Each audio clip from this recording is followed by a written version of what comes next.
The Lord be with you. A reading from the Holy Gospel according to Matthew. One does not live on bread alone, but every word that comes from the mouth of the Lord. At that time, Jesus was led by the Spirit into the desert to be tempted. He fasted for 40 days and 40 nights, and afterward he was hungry.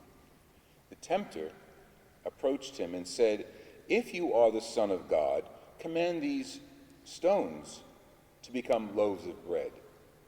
He said in reply, "It is written, one does not live on bread alone, but on every word that comes forth from the mouth of God." Then the devil took him to the holy city, Jerusalem, and made him stand on the parapet of the temple and said to him, "If you're the Son of God, throw yourself down, for it is written, he will command his angels concerning you, and with their hands they will rescue you and support you, lest you dash your foot on a stone." Jesus replied, "Again it is written, you shall not put the Lord your God to the test."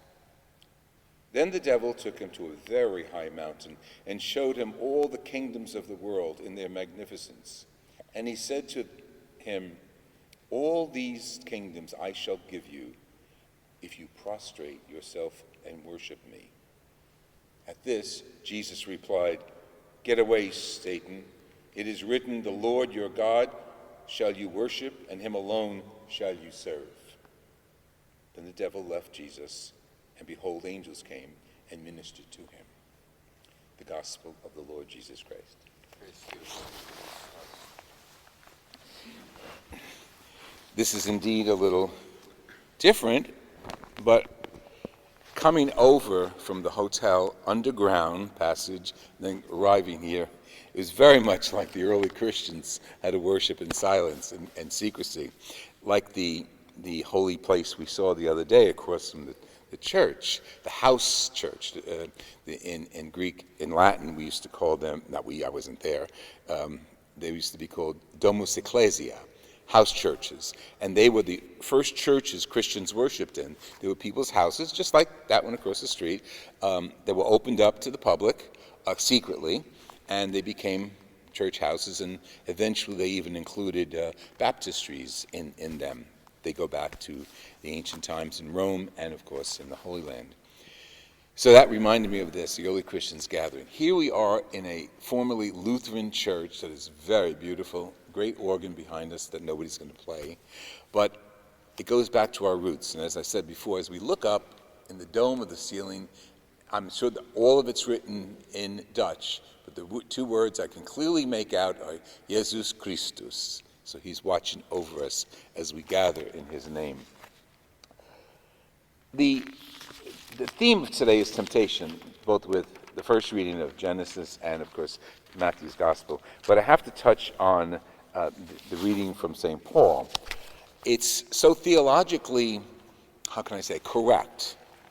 Through one man, we don't know who that man was, we call him Adam, man, sin came into the world. And the sin through Adam and Eva, his sidekick, was that he or she, the original people, thought that they could get away with something. Okay? God put us in this wonderful paradise. He said, you can have anything you want, animals, birds, everything is yours, but don't touch that particular fruit. In Italian, we call that mela stregata, the bewitched fruit, from the story of Biancaneve, Snow White. So the bewitched fruit.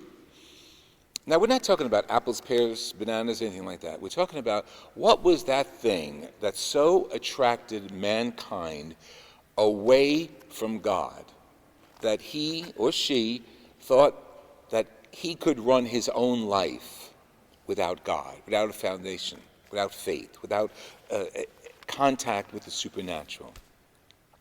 Last week I it was in my office actually, it wasn't a mass. I have a family of clients who are going through changes, and they asked me they know I'm also a priest, they asked me if I would pray for their sister-in-law who was ill. And they said the sad part of her illness is that she's an atheist. These people were Irish, very Irish, and their sister-in-law is in Ireland, where we are now in Europe. And And I said, I'll pray for her health. And she says, really pray for her faith. She doesn't have any. And the woman stopped and said, I don't know how anybody could live without faith. I don't know how anybody could go through life without having faith, she's Catholic, in Jesus Christ. Or faith in God as you understand God to be. And I said, that's remarkable. It's simple, but it's remarkable. Paul addresses that in the beginning, people, we'll call them people rather than man or Eve, people chose the law, and they thought the law was going to get them to heaven. The law was the Decalogue, the Ten Commandments. The law was keeping all 735 rules of the Torah. That was the law. It didn't work. It wasn't fully respected 100%. That's why generation after generation from our ancestors, the Israelites, the law fell. The prophets came and preached people back to the law, but they rejected them over and over and over. And finally, one man comes, Paul makes this very clear, comes and brings in the new law. And he is the law, Jesus Christ. He is the law. He's the new law. And through people, creation, men and women, early, our transgressions enter the world. Through Jesus Christ, we're forgiven our transgressions. And that's why we're here. We're here in the season of Lent, remembering we're Christians who believe in Jesus Christ as the one who can forgive anything, but we've got to go to him. We've got to place ourselves before him. How do we know that? Matthew records a very human Jesus. The iconic symbol of Matthew is often the young man with a wing. Based on the four evangelists, he's the young man. Mark, as you know, is the lion. And John is the eagle who soars, and Mark is the lion, and Matthew, Mark, and who did I miss out? Luke, and Luke is the historian who is also the ox, because his stories start with Jesus in the Bethlehem, in the stable. So we look at Matthew, who depicts the history and the genealogy of Jesus in his gospel, and throughout the gospel he focuses on Jesus the man. Miracle worker, of course, Son of God, of course, but his perspective is miracle upon miracle that Jesus the man performs. He's God also, so he has that little extra zap going for him. And he begins his ministry right here with all of us. He begins his ministry being tempted. I mean, that's how his ministry begins. He's filled with the Spirit, and so are we, by the way. We've all received the same Spirit. He brings the Holy Spirit to us. We've all been baptized in the Spirit. And he goes into the desert, Scripture says, led by the Spirit, like a word of example, you might say. And there he's tempted by Satan. Well, I think Satan's real, but let's look at the whole concept of evil. He's tempted to give up on God again. You're hungry? You can get something to eat. Take advantage of what's around you. He's saying the rocks, but take advantage of what's around you. You're powerless? I'll bring you on the temple. Throw yourself down, and I'll give you power. The devil's going to give Jesus power. Any other temptations you want to be powerful? Don't worry about it. I'll make you powerful. Do this, jump off the temple, jump off the mountain, and prostrate yourself before me. In other words, adore evil, get on your knees before Satan, and you will be in charge. How many pieces of literature have been written about that? Man selling his soul from medieval literature to today. And it still goes on.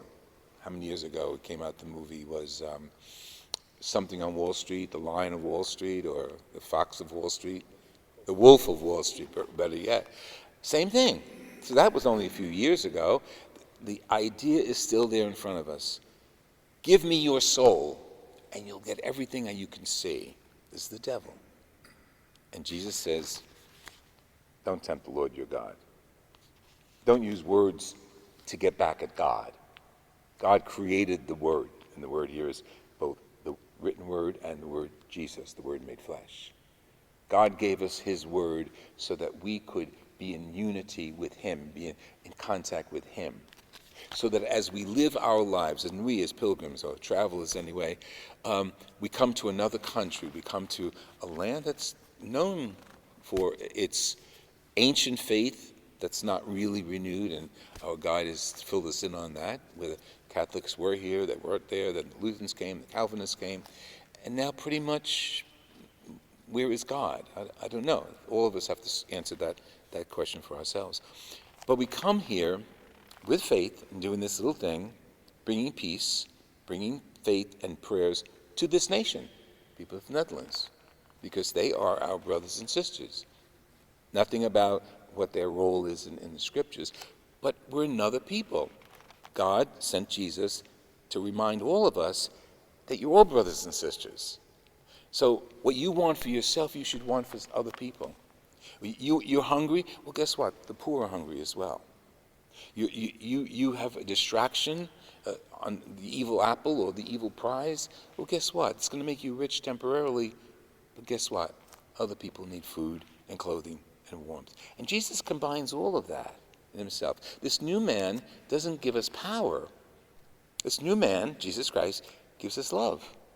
This new man gives us a way of enjoying the fullness of our lives as human beings. Loving, sharing, goodness, charity.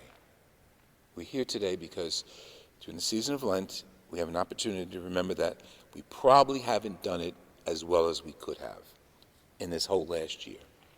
We haven't been as charitable, as forgiving. We may have been more prejudiced than we should be, prejudiced at all. We may have sinned more than we should have sinned or could have sinned. So this is a time of reflection, these 40 days. And I like what the Pope said. He says, you know how people give up things for Lent? He says, I'd like all Catholics to give up being judgmental toward each other and sarcastic. That's not bad. That's very good.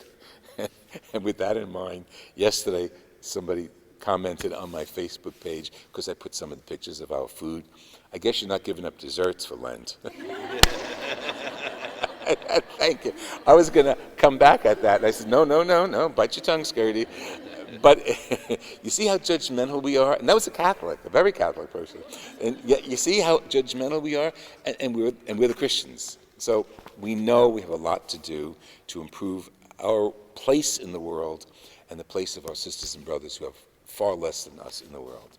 So through prayer, almsgiving, giving to the poor, and abstinence when we're back home, to really observe the 3 pillars of Lent, as Jesus reminds us. Pray, sacrifice for the poor, and really know who you are by placing ourselves in the presence of God each day.